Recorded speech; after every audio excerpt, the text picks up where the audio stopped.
প্রিয় দর্শক, আপনাদের সবাইকে আমন্ত্রণ নয়া দিগন্ত ডিজিটালের আয়োজন দিগন্ত সংলাপের ৭ম পর্বে। দর্শক, আজকে আমাদের সাথে স্টুডিওতে আমাদের আজকের আয়োজনে উপস্থিত হয়েছেন দৈনিক নয়া দিগন্তের অনলাইন এডিটর মোস্তাফিজুর রহমান। আমরা আজকে আলোচনার বিষয় নির্ধারণ করেছি রাজনীতির গতিপথ।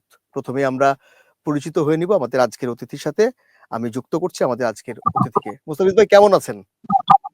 জি, আলহামদুলিল্লাহ। ধন্যবাদ আপনাকে আমাকে এই আয়োজনে অংশ নেওয়ার সুযোগ করে দেওয়ার জন্য। ধন্যবাদ মোস্তাফিজ ভাই। মোস্তাফিজ ভাই, আজকে আমরা আমাদের আলোচনার বিষয় নির্ধারণ করেছি রাজনীতির গতিপথ। তার আগে একটু বলি যে বর্তমান সময়ে খুব চরম উত্তেজনা চলছে রাজনৈতিক মহলে। বিশেষ করে কিছু দল নির্বাচন চাচ্ছেন, কিছু দল সংস্কার চাচ্ছেন। আসলেই আমরা কোন পথে এগোচ্ছি, কোন পথ দিয়ে আমরা যাব, এইসব বিষয় নিয়ে আমরা আজকে আলোচনা করতে চাই। মোস্তাফিজ ভাই, প্রথমে একটু আপনার কাছে যেতে চাই, নির্বাচনে যত দেরি তত ক্ষতি বেশি, বিএনপির নেতা আমির খুসরো বলেছেন। এটিকে আপনি কিভাবে মূল্যায়ন করবেন? দেখেন, খুবই গুরুত্বপূর্ণ একটি বিষয়। নির্বাচনে যত দেরি তত ক্ষতি। একটি গণতান্ত্রিক দেশ বাংলাদেশ। গণতন্ত্রের চর্চাটা হয়তো কম হয়েছে, বাট আমাদেরকে এই জায়গাটায় ফিরে আসতে হবে। তো বিএনপি নেতৃবৃন্দ নির্বাচন দ্রুত দেওয়ার জন্য দাবি করে আসছেন বিভিন্নভাবে। জুলাই বিপ্লবের পর থেকেই বিএনপি এই দাবি করে আসছে। তো আমার মনে হয় নির্বাচন নিয়ে অযথা কালক্ষেপণ না করাটাই ভালো। নির্বাচনের উপযুক্ত পরিবেশ তৈরি করা, যে সংস্কারের দাবিগুলো আসছে এই সংস্কারগুলো যথাসম্ভব দ্রুত করে নির্বাচনের দিকেই আমাদেরকে হাঁটতে হবে। একটা পর্যায়ে আপনি নির্বাচনকে বাদ দিয়ে খুব বেশি দিন আপনি থাকতে চাইলে সেটি নতুন ধরনের কোনো সংকট তৈরি করতে পারে। তো এক্ষেত্রে আমি বলবো, আমার মত হচ্ছে যে সংস্কার করা দরকার, যথাসম্ভব দ্রুত সংস্কারগুলো শেষ করা দরকার এবং এই সংস্কার করতে গিয়ে অযথা নির্বাচনকে আটকে দেওয়া বা নির্বাচন বন্ধ করে দেওয়া কিংবা নির্বাচনকে দেরি করা, এইটা মনে হয় যে কোনোভাবেও সমীচীন হবে না। নির্বাচন যত দ্রুত সম্ভব এটা হওয়া দরকার এবং সেটা সংস্কারের আহ পরে। এটি যদি হয়ে থাকে তাহলে জাতীয় নাগরিক পার্টি, যেটি আমরা নতুন দেখলাম, নাহিদ ইসলাম যেটির আহ্বায়ক, সেটার উত্তরাঞ্চলের যিনি মুখপাত্র সার্জিস আলম সম্প্রতি বলেছেন যে ফ্যাসিস্ট যে শেখ হাসিনা রয়েছেন তার বিচার শেষ না হওয়া পর্যন্ত নির্বাচন নিয়ে আসলে কোনো কথা তারা শুনতে চায় না বা নির্বাচন দেখতে চায় না। এরকম বিষয় যদি আসে সেক্ষেত্রে একটি মানে এই মামলা বা তার যে বিচার হবে সেটি তো আসলে দীর্ঘমেয়াদী একটা পরিকল্পনা বা সময় লাগবে। সেই ক্ষেত্রে আসলে তাহলে কি নির্বাচন ততদিন পর্যন্ত বন্ধ থাকবে? দেখেন, বিচার প্রক্রিয়াটা একটু দীর্ঘসূত্রিতার বিষয় আছে। বিচার যে শুরু হলে সাথে সাথে শেষ হয়ে যাবে বিষয়টা এরকম না। একটা বিচার প্রক্রিয়ার জন্য মামলা করতে হয়, অভিযোগ দায়ের করতে হয়, সেখানে কিছু এভিডেন্স দাঁড় করতে হয়, কিছু তথ্য প্রমাণের বিষয় আছে, আদালতের কিছু বিষয় আছে, তদন্তের বিষয় আছে। সবকিছু মিলিয়ে একটি সময় সাপেক্ষ ব্যাপার। তো বিচার প্রক্রিয়াটা শুরু হওয়া দরকার এবং বিগত সরকারের যে আ প্রধান ছিলেন শেখ হাসিনা, তাকে বিচারের মুখোমুখি দাঁড় করানো দরকার এবং সেটিকে যাতে আন্তর্জাতিক একটি মানসম্পন্ন বিচার হয়, সেই দিকে আমাদের নজর দেওয়া দরকার। তবে এক্ষেত্রে এই শেখ হাসিনার বিচারের জন্য আমাদেরকে দীর্ঘ সময় অপেক্ষা করা এবং বিচার শেষ না হলে যে নির্বাচন করা যাবে না, এই বিষয়টা আমার মনে হয় যে একটু ভেবে দেখা দরকার। যে বিচারের প্রক্রিয়াটা যথাসম্ভব দ্রুত শুরু করাটাই মনে হয় খুব জরুরি। বিচারের প্রক্রিয়াতে আমরা কিন্তু এখন পর্যন্ত খুব বেশি দূর অগ্রসর হতে পারিনি, যদি যা আমরা দেখছি আরকি, তাতে মনে হচ্ছে না যে আমরা অনেক বেশি দূর অগ্রসর হতে পেরেছি। তো এই জায়গাটায় আমাদেরকে খুব দ্রুত অগ্রসর হওয়া দরকার। বিচার আ প্রক্রিয়াটা মুস্তাফিজ দেরি ভাই, না যখন করতে। আপনি যখন বলছেন যে বেশি দূর আমরা বিচারের প্রক্রিয়ায় অগ্রসর হতে পারছি না বা পারি নাই, এইটার কি কোনো কারণ আছে যে আমরা কেন পারছি না? অলরেডি তো ৮ মাস চলছে। আ সেই ক্ষেত্রে ৮ মাস ধরেও আমরা বিচার প্রক্রিয়াতে কেন আগাতে পারছি না? মানে এটা আসলে আসলে আমার সমস্যাটা কোথায়? এইটা একটা প্রশ্নবোধক বিষয় যে ৮ মাস প্রায় হয়ে যাচ্ছে, তারপরেও বিচার প্রক্রিয়াটা শুরু করা যাচ্ছে না। তো এইটা আসলে কোনোভাবেও এটা মেনে নেওয়ার সুযোগ নেই। তো তো বিচার প্রক্রিয়াটা আসলে শুরু হওয়া দরকার। এক্ষেত্রে কেন শুরু হচ্ছে না এই বিষয়টা আসলে সরকার ভালো বলতে পারবেন, বা সরকারের যারা এই বিচার প্রক্রিয়ার সাথে জড়িত আছেন আ তারা ভালো বলতে পারবেন। তবে আমার মনে হয় কি যে বিচার প্রক্রিয়াতে এত দীর্ঘসূত্রিতা না থাকাই ভালো। এটা খুব দ্রুত এই বিচার প্রক্রিয়া শুরু করা দরকার বলে আমার মনে হচ্ছে। আচ্ছা, আ মুস্তাফিজ ভাই, আরেকটা বিষয় যাব। আমরা তো দেখেছি যে ইতিমধ্যেই জাতীয় নাগরিক পার্টি, আ যেটি নতুন একটি দল আ আ আত্মপ্রকাশ করেছে। আ এই নতুন দল কি, যদি বলি যে দেশের যে প্রচলিত রাজনৈতিক দলগুলো রয়েছে, সেই সেই জায়গা থেকে আওয়ামী লীগের মতো একটি দল এখন তো প্রায় শূন্য। তারা তো আসলে কোনো কর্মকাণ্ডে নেই। তাদেরকে, ছাত্রলীগকে নিষিদ্ধ করা হয়েছে। তো সেই জায়গা থেকে এই দল কি দেশের জন্য হুমকি স্বরূপ হবে? নাকি এটি একটি ইতিবাচক পরিবর্তন নিয়ে আসবে বাংলাদেশের রাজনৈতিক প্রেক্ষাপটে? আপনার কি মনে হয়? খুবই ভাইটাল একটা প্রশ্ন করেছেন এই সময়ের জন্য। রাজনৈতিক দল নতুন আসবে এটি স্বাভাবিক। বাংলাদেশে বিভিন্ন সময়ে রাজনৈতিক দল আসছে। যেমন এখন প্রাচীন যে দলগুলো আছে, আওয়ামী লীগ বা জাতীয়তাবাদী দল কিংবা জামায়াত ইসলামী, এই দলগুলো কিন্তু একসময় নতুন ছিল। অনেক আগে প্রতিষ্ঠিত হয়েছে যে কারণে এখন এটা প্রাচীন দল। বাট এরকম প্রতি বছরই কিছু না কিছু রাজনৈতিক দল তৈরি হয়েছে। বিভিন্ন প্রেক্ষাপটে রাজনৈতিক দল তৈরি হয়েছে। বর্তমান রাজনৈতিক পট পরিবর্তনের পরে আ ছাত্রদের মাধ্যমে যে দলটি প্রতিষ্ঠিত হয়েছে, এটিকে আমি ইতিবাচকভাবে দেখি। আ এই রাজনৈতিক দল বাংলাদেশের রাজনীতিতে একটি গুণগত পরিবর্তন আনতে পারবে, এইটা আমি বিশ্বাস করি যে এই দলের মাধ্যমে বা এই প্রতিষ্ঠার মাধ্যমে, এবং তারা রাজনীতিতে নতুন একটা বার্তা দেওয়ার চেষ্টা করেছে। আ তারা বাংলাদেশকে নতুনভাবে নির্মাণ করতে চান। বাংলাদেশের শাসনতান্ত্রিক ব্যবস্থা সহ সকল ব্যবস্থায় একটা নতুনত্ব আনার চেষ্টা করবেন। এই ধরনের একটি ঘোষণাই তাদের ম্যানিফেস্টোতে আসছে। তো আমার মনে হয় কি আ যে এই দলটি নতুন যেটা গঠিত হয়েছে, এটি বাংলাদেশে আ আমি এটাকে ইতিবাচক হিসাবেই দেখতে চাই যে বাংলাদেশের রাজনীতিতে একটি গুণগত মান বা গুণগত পরিবর্তন এর মাধ্যমে আ আসতে পারে বলেই মনে হচ্ছে আমার কাছে। নতুন যে ছাত্রদের দল তৈরি হলো, আত্মপ্রকাশ করলো জাতীয় নাগরিক পার্টি, এই দলের সাথে জনসাধারণ, ছাত্র থেকে শুরু করে বা বুড়ো পর্যন্ত যারা রয়েছে, তাদের সম্পৃক্ততা আপনি কি মনে করছেন? কতটুকু তারা পাবে? এটাতে এখন যুবকদের অংশগ্রহণটা বেশি এই দলে। আ সাধারণ পাবলিকের অংশগ্রহণের একটি সম্ভাবনা আছে বলে মনে হচ্ছে। তো সেটি আসলে নির্ভর করবে তাদের কার্যক্রমের উপরে। তারা আসলে যেই ঘোষণাটা দিয়েছে যে তারা আ বাংলাদে আ পা ভারত কিংবা পাকিস্তান থেকে বাংলাদেশকে শাসন করা হবে না। বাংলাদেশ থেকেই বাংলাদেশকে শাসন করা হবে। বাংলাদেশের লোকজনই বাংলাদেশের ব্যাপারে সিদ্ধান্ত নিবে। এই ধরনের যে একটি নতুন একটি আইডিয়া তারা দিয়েছে, এইটি মানুষ গ্রহণ করবে কি করবে না সেটি নির্ভর করতেছে তাদের কার্যক্রমের উপরে। এখনো তারা কার্যক্রমটা শুরু করতে পারে নাই। তারা মাঠে ময়দানে এখন পর্যন্ত নামে নাই। তারা রাজনৈতিক দল ঘোষণা দেওয়ার পরে শুধুমাত্র একটি আ কর্মসূচি পালন করেছে, যেটা আ স্মৃতিসৌধে তারা শ্রদ্ধা জানিয়েছে। আ এই একটি কর্মসূচির মাধ্যমে এখন পর্যন্ত বলা যাচ্ছে না আসলে সাধারণ মানুষের অংশগ্রহণ এখানে কেমন হবে। তো আমার মনে হয় জুলাই বিপ্লবে যেভাবে এই ছাত্ররা যেভাবে সফল হয়েছে, এরা যদি সেই স্পিরিট কে ধারণ করে মানুষের কাছে যেতে পারে, সেক্ষেত্রে মানুষের একটা সিম্প্যাথি বা মানুষের একটি আগ্রহ একটু কিংবা একটু এই যদি দলের যুক্ত উপরে করি মানুষের মোস্তাক ভাই, অংশগ্রহণ এটি একটু হতে একটু পারে। যদি যুক্ত করি যে নতুন নতুন যে দল, তারা কি কোনো কৌশল অবলম্বন করতে পারে বা করবে এই ক্ষেত্রে? আ এই কোয়েশ্চেনটা আসলে মানে রাজনৈতিক দল যারা গঠন করেছে তাদের প্রশ্ন। আমি যেহেতু এই দলে আমি কেউ না। আ সো তারা এই ধরনের অংশগ্রহণ করবে কি করবে না সেটা এখনই আমি বলতে পারছি না। আ তবে তাদের না, না, কার্যক্রম আপনারা শুনলে তো আমরা হয়তো অনেকদিন থেকে সামনে বুঝতে রাজনীতির সাথে, পারবো যে তারা আসলে কোন ধরনের আপনারা তো খবর খবর দেখছেন, খবর করছেন। সেই জায়গা থেকে কি মনে হচ্ছে নাকি যে যেহেতু আগের যে রাজনৈতিক দলগুলো ছিল, তারা তো আসলে জনগণের সাথে যেভাবে মিশেছে, সেটা তো আসলে প্রশ্নবিদ্ধ অনেকাংশেই। সেই ক্ষেত্রে সেই জায়গাগুলো শুধরিয়ে কি তারা নতুন কোনো কৌশল অবলম্বন করবে কিনা মনে হচ্ছে? তারা একটা নতুন কৌশলেই অগ্রসর হবে। তারা আ ভিন্নভাবেই মানুষের কাছে উপস্থিত হওয়ার জন্য চেষ্টা করছে বলেই আমার কাছে মনে হচ্ছে। তো প্রচলিত ধারা থেকে একটু বেরিয়ে যাওয়ার চেষ্টা করছে। এইটা আমাদের কাছে এখন পর্যন্ত মনে হচ্ছে। এখন সামনে কি হবে সেটা হয়তো সময় বলে দেবে। জাতীয় নাগরিক পার্টি আ আমরা দেখেছি যে যেদিন আত্মপ্রকাশ করেন সেদিন বিপুল মানুষের সমারোহ হয়েছে। বিএনপির জন্য কি এটি একটি হুমকি মনে হচ্ছে আপনার কাছে?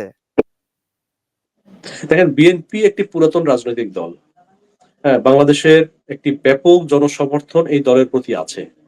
আবার আ তরুণ প্রজন্ম যারা এখন এই নতুন রাজনৈতিক দল সহ আ যারা এখন এই আন্দোলনে জুলাই বিপ্লবের সাথে সম্পৃক্ত ছিল, তারা কেউই কিন্তু আ ভোট দিতে পারে নাই। তাদের কেউ বলতে আরো অধিকাংশ মানুষ তারা ভোট দিতে পারে নাই।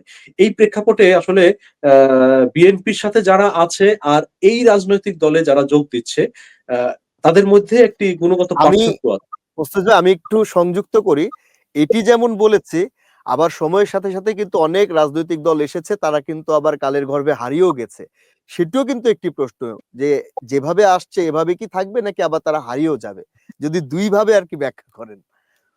এইটা আসলে এখনই বলার মতো পরিস্থিতি তৈরি হয় নাই। তবে বিএনপির কার্যক্রমে কিছু পরিবর্তন আনাটা খুব জরুরি মনে হচ্ছে। এই সরকার ক্ষমতায় আসার পরে বিএনপির মধ্য থেকে বিএনপির বিষয়ে অনেক কিছু অভিযোগ আমরা পাচ্ছি। বিভিন্ন জায়গায় চাঁদাবাজি সহ নানা রকমের কার্যক্রমে আমরা নিউজ পাচ্ছি। সেগুলো কিছু, কিছু প্রকাশ হচ্ছে, কিছু প্রকাশ হচ্ছে না। কিছু জায়গাতে সংশোধন হচ্ছে। বিএনপি যেগুলো প্রচার হচ্ছে সেসব জায়গাতে শাস্তিমূলক ব্যবস্থা গ্রহণ করছে। তো এই জায়গাটা থেকে বিএনপিকে বেরিয়ে আসতে হবে। আর নতুন যে রাজনৈতিক শক্তিটা আসছে, তারাও যদি এইরকম কার্যক্রমে অংশগ্রহণ করে কিংবা কোনো রাজনৈতিক দলের কিংবা কোনো গোষ্ঠীর লেজুর বৃত্তি করে, সেক্ষেত্রে তাদেরকে হারিয়ে যাওয়ার যথেষ্ট আশঙ্কা আছে। কোনো দল কিংবা কোনো দেশ কিংবা কোনো গোষ্ঠী কারোই লেজুর বৃত্তি আ না করাটাই তাদের জন্য ভালো হবে। শুধুমাত্র যে ঘোষণাটা দেওয়া হয়েছে যে বাংলাদেশকে নিয়ে তারা চিন্তা করবে। বাংলাদেশের সিদ্ধান্ত বাংলাদেশে হবে। বাংলাদেশের সিদ্ধান্ত দিল্লি কিংবা ইসলামাবাদে হবে না।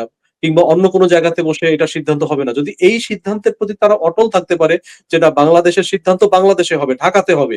এই সিদ্ধান্তে যদি তারা অটল থাকতে পারে, সেক্ষেত্রে এই দলের সামনে এগিয়ে যাওয়ার যথেষ্ট সম্ভাবনা আছে।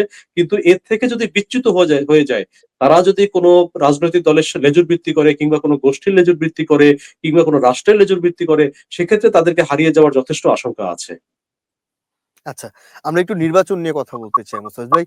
আ আপনার মতে, আপনার ব্যক্তিগত মতামত যদি আমি জিজ্ঞাসা করি যে, যেহেতু সরকার এই অন্তর্বর্তীকালীন সরকার বলেছে যে ডিসেম্বরের মধ্যে তারা নির্বাচনের একটি পরিকল্পনা করছেন। কিছু রাজনৈতিক দল বলছে যে জাতীয় নির্বাচন দিয়েই শুরু করতে হবে। কিছু রাজনৈতিক দল আবার বলছেন যে না, স্থানীয় নির্বাচন দিয়ে এই আ নির্বাচনটা শুরু করলে ভালো হয়। অ্যাজ এ সাংবাদিক হিসেবে আপনি আসলে কি মনে করছেন যে কোনটি দিয়ে আসলে শুরু করা উচিত এই সরকারের? এটা একটা কঠিন প্রশ্ন। এখানে কয়েকটা বিষয় আসছে যে যদি স্থানীয় সরকার নির্বাচন অনুষ্ঠিত হয়, সেক্ষেত্রে আ হানাহানি সহ নানা রকমের ঘটনা ঘটতে পারে। আ এই ঘটনার দায় সরকারের উপরে বর্তাবে। এইটার একটা বিষয়। আবার আরেকটা বিষয় আছে যে রাজনৈতিক দলের অধীনে যদি স্থানীয় সরকার নির্বাচন হয়, সেক্ষেত্রে রাজনৈতিক একটা প্রভাব থাকে। আ এই জায়গাগুলোতে দেখা যায় হয়তো ইউনিয়ন পরিষদ কিংবা পৌরসভা কিংবা সিটি কর্পোরেশন, এই জায়গাগুলোতে রাজনৈতিক প্রভাবের কারণে তারা তাদের নির্দিষ্ট লোকদেরকে বা তাদের দলের লোকদেরকে বিজয়ী করার জন্য যেকোনো পদক্ষেপ গ্রহণ করতে পারে। এই বিষয়টা এখানে চলে আসতে পারে। সেক্ষেত্রে আমাকে যদি জিজ্ঞাসা করেন আ আমার মত কি? এই মতে আমি বলব আ যে স্থানীয় সরকার যা আছে, স্থানীয় সরকারের মধ্যে এখন সিটি কর্পোরেশন একটা ছাড়া বাকি কোন সিটি কর্পোরেশনেই আ নির্বাচিত নির্বাচিত প্রতিনিধি নেই। আবার পৌরসভা কিংবা জেলা পরিষদ, আ ইউনিয়ন পরিষদ অন্য জায়গাগুলোতেও কোথাও কোনো নির্বাচিত প্রতিনিধি নেই। তো আমার মনে হয় যে সরকার এই বিষয়টা ভেবে দেখতে পারে যে স্থানীয় সরকার নির্বাচনের যে বিষয়টা এখানে সিটি কর্পোরেশন গুলো যেমন ঢাকা সিটি কর্পোরেশন, ঢাকা দক্ষিণ, উত্তর, তারপরে Narayanganj city corporation, Rajshahi city corporation, এই যে বড় যে সিটি কর্পোরেশন গুলো আছে, এই সিটি কর্পোরেশন গুলো এই সরকার থাকতে নির্বাচন দিতে পারে কিনা সেটা ভেবে দেখতে পারে। আর একটা বিষয় হচ্ছে যে ইউনিয়ন পর্যায়ে যে নির্বাচনগুলো আছে কিংবা পৌরসভা নির্বাচনগুলো আছে, এই নির্বাচনের যে ঝুঁকি আছে, এই ঝুঁকিটা সরকার গ্রহণ করবে কিনা এইটা সরকারের ভেবে দরকার। তবে আমার মনে হয় যে মানে বড় ধরনের কোনো সংঘাত হয়, এই ধরনের একটা ঝুঁকিতে সরকারের যাওয়াটা কোনোভাবেও ঠিক হবে না।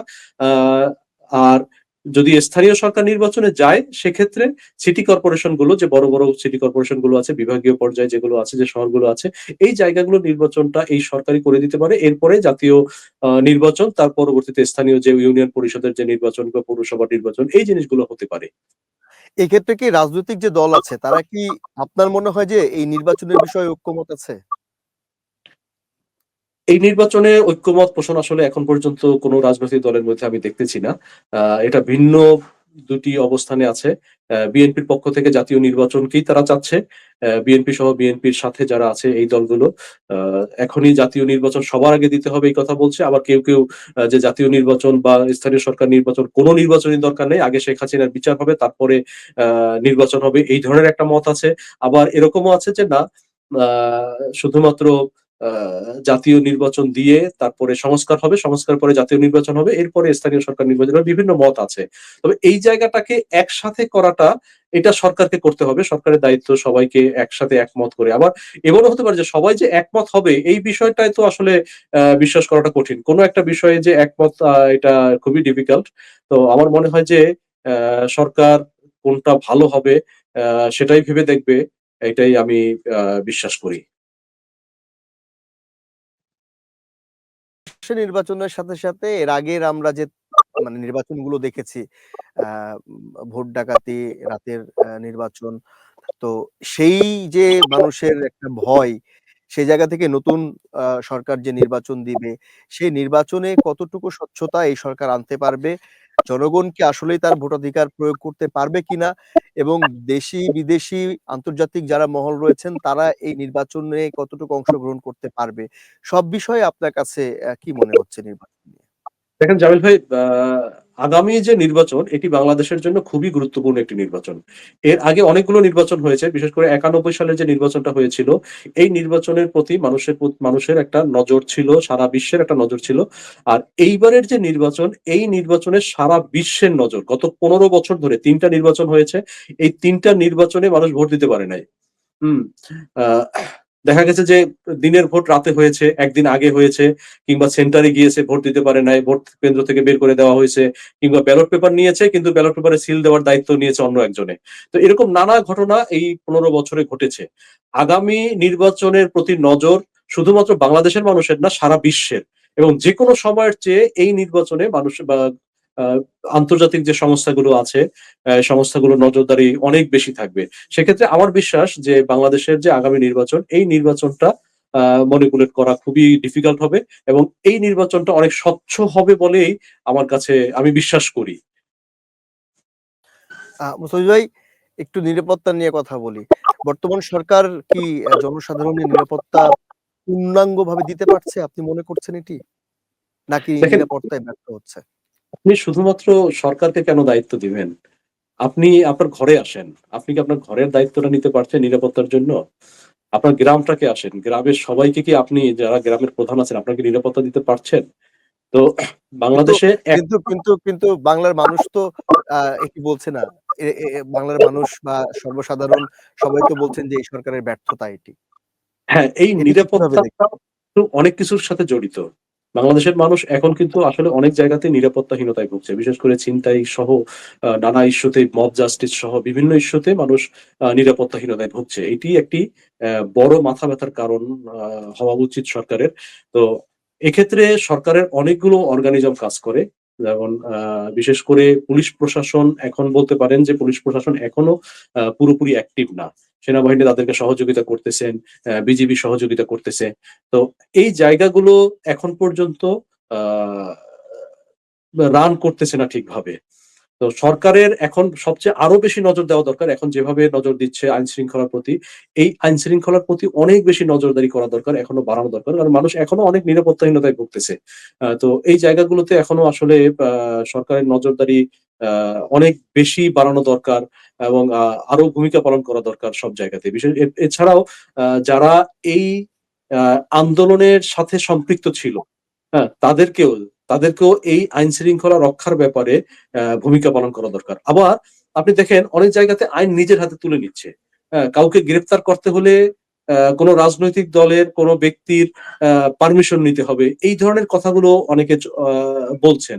আবার অনেকে দেখা যাচ্ছেন যে থানায় গিয়ে পুলিশকে বাধ্য করতেছেন যে এটা করতে হবে, ওটা করতে হবে না।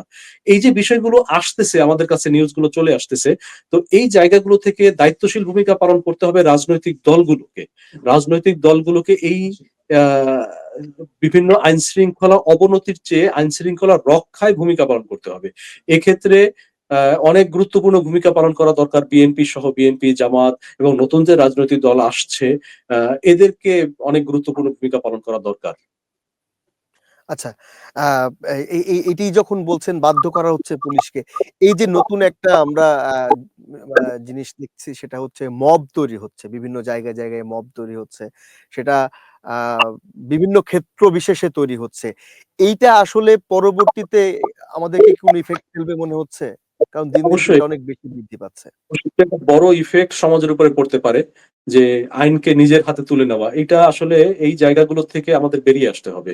আপনার কাছে যদি মনে হয় যে একটা জায়গাতে অপরাধ হচ্ছে, সেক্ষেত্রে এই অপরাধীকে আইন শৃঙ্খলা রক্ষাকারী বাহিনীর হাতে তুলে দেওয়াটাই হচ্ছে বুদ্ধিমানের কাজ। সবচেয়ে ভালো কাজ হবে সেটাই।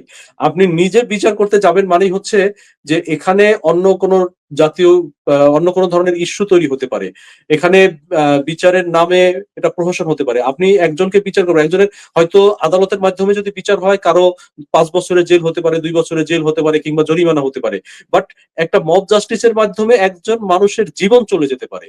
হ্যাঁ, তো এক্ষেত্রে আসলে তো এই জাস্টিসটা হচ্ছে না। এই মব জাস্টিস থেকে বেরিয়ে আসতে হবে আমাদেরকে, এবং সেক্ষেত্রে যদি অপরাধ, আমি বলেছি যে অপরাধ সংঘটিত হয় এরকম যদি কিছু দেখতে পায় কেউ, সেক্ষেত্রে উচিত আমাদেরকে, যারা এই অপরাধগুলো দেখবো, সেক্ষেত্রে তারা আইন শৃঙ্খলা রক্ষা বাহিনীকে তাদের নজরে আনা, তাদের হাতে তুলে দেওয়া, এই জিনিসগুলো হওয়া দরকার। কোনোভাবেও মব জাস্টিসকে সমর্থন করাটা, এখানে আসলে উস্কে দেওয়া কিংবা এটাকে ব্যাপকভাবে ছড়িয়ে দেওয়া, এটা আসলে ঠিক না, এবং এটা বন্ধ করা উচিত। আচ্ছা, মুস্তাফিজ ভাই, একটু জামায়াতের রাজনীতি নিয়ে কথা বলতে চাই আপনার সাথে। আ আমরা বিএনপির রাজনীতির কিছু অংশ আপনি বলেছেন।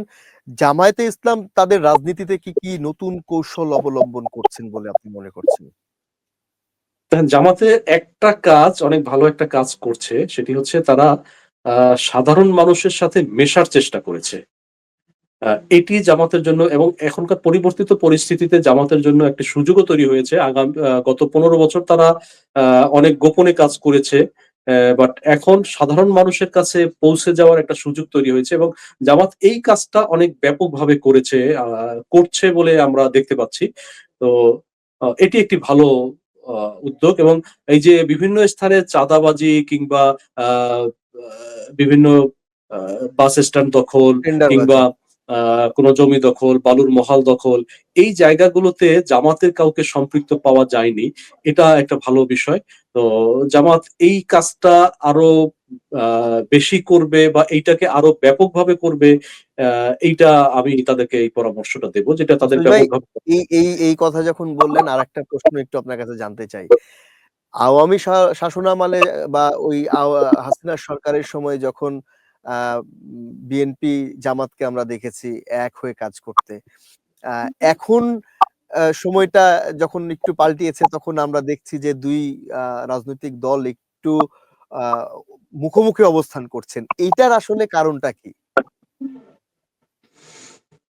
এটি একটি গুরুত্বপূর্ণ বিষয়, যে জামাত আওয়ামী লীগের সাথে যেমন আ আন্দোলন করেছে, আবার বিএনপির সাথেও আন্দোলন করেছে। জামাত বিএনপির সাথে যুগপৎ আন্দোলন করেছে, আন্দোলনে ছিল, সরকারেও ছিল। আ এখন এসে জামাতের সাথে আওয়ামী লীগের একটা দূরত্ব অনেক আগে থেকে ছিল। আ আর এই আন্দোলনে জামাতের জামাতের ছাত্র সংগঠন ইসলামী ছাত্র শিবিরের আ ব্যাপক অংশগ্রহণ ছিল। কিন্তু এই আন্দোলন পরবর্তীতে ৫ই আগস্টের পরে জামাতের সাথে বিএনপির কিছু, কিছু জায়গাতে একটি দূরত্ব লক্ষ্য করা যাচ্ছে। তো জামাত এই মুহূর্তে বাংলাদেশের স্থিতিশীলতার জন্য জামাত এবং বিএনপির এই দূরত্বটা না থাকাটাই ভালো। এটা যথাসম্ভব কমিয়ে আনাটা, রাজনৈতিক দূরত্ব কিংবা স্থানীয় যে দূরত্ব আছে, এই দূরত্বগুলো যথাসম্ভব কমিয়ে রাখাটা, আর যদি কোনো কারণে দূরত্ব তৈরি হয়, তাহলে সেক্ষেত্রে ২ টি দলের মধ্যে আলাপ আলোচনার মাধ্যমে এটা একটা সমাধানে যাওয়াটা বাংলাদেশের জন্য খুবই দরকার। জনগণের আ জন্য ভালো। ভালো করার জন্য খুবই দরকার। আর না হলে আপনার সেই আগের যে ফ্যাসিস্ট যে কালচার, ফ্যাসিস্ট সরকার, এই সরকার আবার সামনের দিকে হয়তো আ মাথাচাড়া দিয়ে উঠতে পারে কিংবা একটা প্রভাব তৈরি করতে পারে। তো আমি আবারও বলব এটাই যে আ এখানে জামাত এবং বিএনপির দূরত্বটা আসলে কমিয়ে আনা দরকার। আ তাদের মধ্যে যদি কোন দূরত্ব তৈরি হয় সেক্ষেত্রে আলাপ আলোচনার মাধ্যমে এটি সমাধান করতে পারলে সেটা দেশের জন্য আ আমাদের সবার জন্যই মঙ্গল।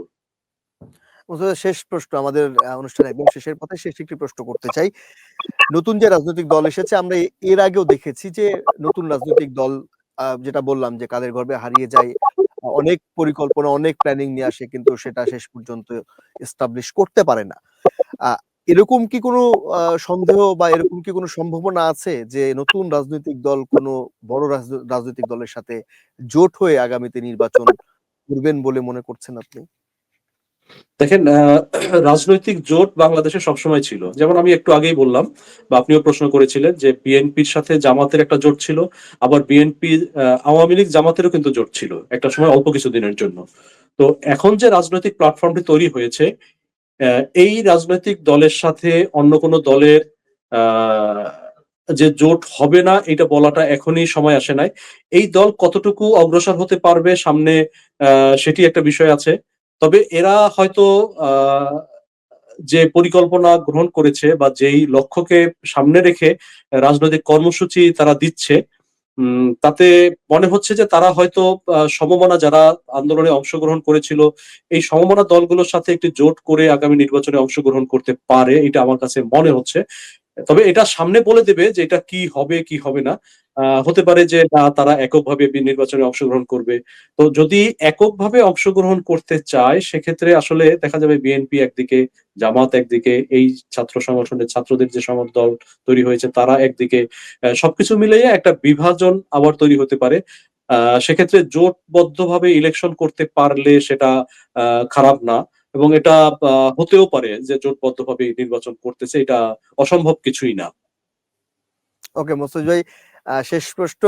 আপনি আ কেমন দেখছেন আগামীর বাংলাদেশকে? সংক্ষেপে যদি বলেন। আমি আগামী বাংলাদেশটাকে একটু পজিটিভলি দেখতে চাই। বাংলাদেশ একটি সম্ভাবনাময় একটি দেশ। আ বাংলাদেশের বিভিন্ন রিসোর্স আছে। আ এই রিসোর্স গুলোকে কাজে লাগানো দরকার। তবে বাংলাদেশের জন্য চ্যালেঞ্জ হচ্ছে বাংলাদেশের ভূ-রাজনৈতিক অবস্থানটা। তো এই ভূ-রাজনৈতিক অবস্থানটাকে কেন্দ্র করে বাংলাদেশ সামনে কিভাবে অগ্রসর হবে, এই জিনিসটা একটি বড় চ্যালেঞ্জ। আ বাংলাদেশের রাজনীতিতে ৩ টি দেশ অনেক বেশি প্রভাব সৃষ্টি করে। এর মধ্যে প্রতিবেশী ভারত, আ তারপরে যুক্তরাষ্ট্র এবং চীন। এই ৩ টা দেশ বাংলাদেশের রাজনীতিতে কখনো, কখনো সরাসরি হস্তক্ষেপও করে থাকে। তো এই জায়গাগুলো থেকে আ আমাদেরকে কিভাবে এই চ্যালেঞ্জ গুলো কিভাবে মোকাবেলা করব, এই ধরনের জাতীয় নেতৃত্ব সামনে আ যদি আসে আমাদের জন্য ভালো এবং এই ৩ টি দেশসহ এই গোষ্ঠীগুলোকে accommodate করে সামনে কিভাবে অগ্রসর হওয়া যায় এটি আমাদের জন্য অনেক বড় চ্যালেঞ্জ। তো এই ভূরাজনৈতিক আ জায়গাটা থেকে যদি আমরা আমাদের আ এই দেশকে আ নেতৃত্ব দেওয়ার মতো যদি আমি নেতা পাই, সেক্ষেত্রে আমাদের জন্য খুবই ভালো হয়। আ আমাদের এই চ্যালেঞ্জ গুলো থেকে আমাদেরকে সামনে অগ্রসর হতে হবে এবং আমি মনে করি বাংলাদেশ সামনে এগিয়ে যাওয়ার জন্য বাংলাদেশ আ বিশ্বকে নেতৃত্ব দেওয়ার জন্য অনেক কিছু বিষয় এখানে আছে। তো বাংলাদেশ আমার বিশ্বাস রাজনৈতিক দিক থেকে হোক, অর্থনৈতিক দিক, বিভিন্ন দিক থেকেই বাংলাদেশ বিশ্বে অনেক দূর এগিয়ে যেতে পারবে যদি রাজনৈতিক স্থিতিশীলতা আসে। তো সেই প্রত্যাশা আমি করছি যে বাংলাদেশ সেই জায়গাতে যেতে পারবে এবং রাজনৈতিক যে পরিবর্তন হয়েছে, এই পরিবর্তন সামনে আরো বাংলাদেশকে অনেক দূর এগিয়ে নিয়ে যাবে এই বিশ্বাসটি আমি করি। আমরাও সেই প্রত্যাশা করি মোস্তাফিজ ভাই। মোস্তাফিজ ভাই, আপনাকে অনেক, অনেক ধন্যবাদ আমাদের দিগন্ত সংলাপে যুক্ত হবার জন্য। আ আশা করছি পরবর্তীতে আবারও আপনাকে আমরা যুক্ত করতে পারবো। প্রিয় দর্শক, আজকে আমাদের দিগন্ত সংলাপের আয়োজন এখানে শেষ করছি। পরবর্তী অনুষ্ঠান দেখার আমন্ত্রণ জানিয়ে সেই পর্যন্ত দিগন্ত সাথে থাকবেন এবং আ আমাদের অনুষ্ঠান দেখার আমন্ত্রণ রইল। আল্লাহ হাফেজ। ধন্যবাদ।